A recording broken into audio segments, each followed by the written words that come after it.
Hi, this is Christy Greathouse, and I am modeling a We-Do strategy for ELL students using the Telltale Heart lesson plans for 8th grade English Language Arts. This is assignment number 6.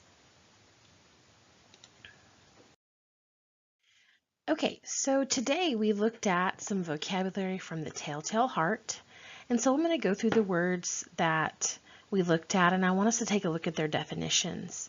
If we look at the first one, cunningly, which is an adverb, it describes a way that is skillfully dishonest. Let's look at resolved. It is a verb that means decided. Let's look at stealthily together. Can you say that with me? Stealthily. Let's sound it out by the syllables. Stealth, ill-e. This is an adverb that describes something done in a secret or sly way. It's like sneaky, if someone sneaks up on you. Okay, let's look at the verb that on number 4, that's vex. To vex someone is to annoy or distress them. So if you are talking out in class without raising your hand, you can vex Miss Greathouse. So let's look at number 5. It's audacity. After stealing something, he had the nerve or the audacity to come and ask me to give him another one. Okay, let's look at number 6 is derision. This is a noun, and it means statements or actions that show you have no respect for someone or something. So after he stole from her, she looked at him with derision to show him that she had no respect for him. Okay. We have some different types of context clues that can help us when we're looking at words that we don't know and don't seem familiar to us. So let's look at the first word that we can, the first way that we can find context clues in a sentence.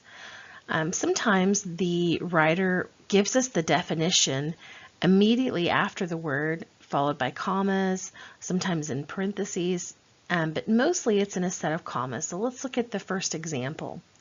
The arbitrator, the neutral person chosen to settle the dispute, arrived at her decision. So see how that sentence is set up to where we can remove what's in the commas, but it is there so that the reader can know the meaning of what an arbitrator is. So that is sometimes exactly how sentences lay out the definition for us, and that's a pretty straightforward way that is nice to see sometimes when we're struggling to create meanings from new words. Okay, number 2 is antonym. This is an opposite or a contrast word that's often signaled to us by using words like whereas, unlike, opposed to, which looks a lot like opposite.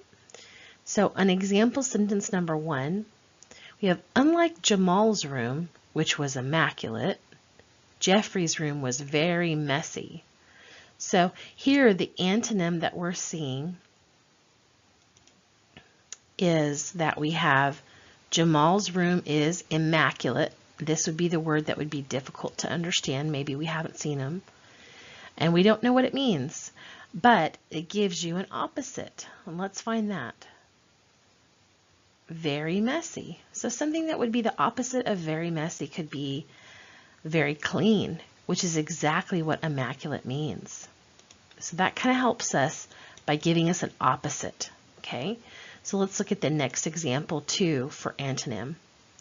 Whereas Melissa is quite live, this is not a word we see often, her sister is clumsy and awkward. We got 2 antonyms to work with here, 2 opposites. So these 2, clumsy and awkward, what would be an opposite for those? That's correct. Someone who is lithe would be someone who's graceful, and they move with grace and they're in control. Okay, let's look at synonyms. If the sentence has a synonym That's just a restatement or a same word. These are words that are used in the sentence with similar or same meanings. Okay, our example sentence. The slender woman was so thin, her clothes were too big on her. So slender might be the word that we haven't heard before. She was so thin. Okay, so these two words mean the same thing. So we know that slender means thin. So we can pull the meaning there using the word is the sentence is set up using the same word. The last one is inference, and we've talked about this a lot whenever we're inferring things from the text. These are word meanings that are not directly described, but you have to infer from their context what they mean. Okay, let's look at example 1. Walt's pugnacious behavior made his opponent back down. Well, if his behavior is pugnacious, and this is the word that we don't see a lot, so we won't have familiarity with it, but what does behavior do? It made his opponent back down. So does that tell us that pugnacious means that it forced the person to back down? So it must have been pretty bold. So that can help us figure out pugnacious. All right, let's look at example 2 for inference. The man gigged the large fish. This isn't a word we see a lot. But he needed his friend to enlarge the hole to drag it out of the frigid water. So we can tell from inferring from this context that he's dragging a fish out of the water. So we know he's fishing, and if he's gigging it, that is some type of way that he is fishing. It's some type of strategy that he's using to fish, and that could be with a line or his pole, but we can understand that that word means that he is doing some kind of fishing. So let's keep these context clues in mind. We're going to look at some words from the Telltale Heart that were not actually on our vocabulary list that I thought might also give us a little bit of trouble because these are not common words that we see. And so let's look at the first one. And we're going to do these together so we can start to see how our context clues come up as we're reading and how we can identify them and recognize them for ourselves. So the sentence 1, this is directly from our story, our text today. First of all, I dismembered the corpse. I cut off the head and the arms and the legs. Well, that's a pretty bloody example, but this is a very good word for us to look at. The first sentence uses a definition technique. And how does it do that? Well, here's our word, dismembered. And right after the word, we begin to see exactly the definition of what dismembering means. That he cut it into pieces. Okay, so the writer uses that big word as writer's craft, but then we can use our reader's craft to pick apart the text and see what it means. So we can see that it means these things that follow the word. Okay. Number 2, I talked more quickly, more vehemently, but the noise steadily increased. Now this is back in our story when he's talking to the police officers, and the noise of the heartbeat steadily increases, even though he's talking quickly and vehemently.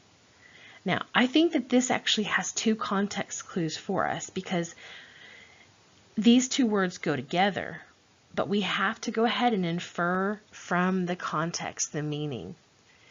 We know what's happening is that noise is steadily increasing. And he's talking more vehemently. He's talking more heatedly. He's talking louder. He's putting more emphasis in his speech. But the noise that he hears in his own mind is steadily increasing. And it's kind of freaking him out. Okay, let's look at number 3. I placed my hand up on the heart and held it there many minutes. There was no pulsation. He was stone dead. In this one, we can see an antonym that follows the sentence afterwards. So this one's interesting because these are not, the antonym is not located in the same sentence. The writer's craft that Poe is using is he does two punchy, short sentences to get our attention. But we can see that there was no pulsation and he was stone dead. These are the actions that came after he was holding his hand on his chest to see if the heart was beating. And it says there was no pulsation. He was stone dead. Okay, so we can infer from the text the meaning of that word. That therefore it means that the heart was not pulsating. The heart was not moving because he had died. Okay, let's look at our visual vocabulary. A lot of times we'll use images to help us visualize something. And we're going to go back and do this one together, and then I want you to do one moving forward on your own, and we'll look for some images together. But I found this picture of this cat cunningly getting its way to its snack. So cunningly, of course, means from our previous vocabulary list, in a way that is skillfully dishonest. And we are going to create a sentence using our vocabulary word cunningly to describe how this cat opened the refrigerator. So how could we say that? I want us to think about that. If he's cunning, he's done it skillfully. That means he's used a lot of skill, and a cat would definitely have to use a lot of skill to open a refrigerator. But we could say something together like, the cat cunningly used a paw or used his paw to get the refrigerator open, or to open the refrigerator. Okay, so we'll have another one moving forward to look at some visualization of our vocabulary, but I hope that you enjoyed the vocabulary we do modeling strategies for this lesson.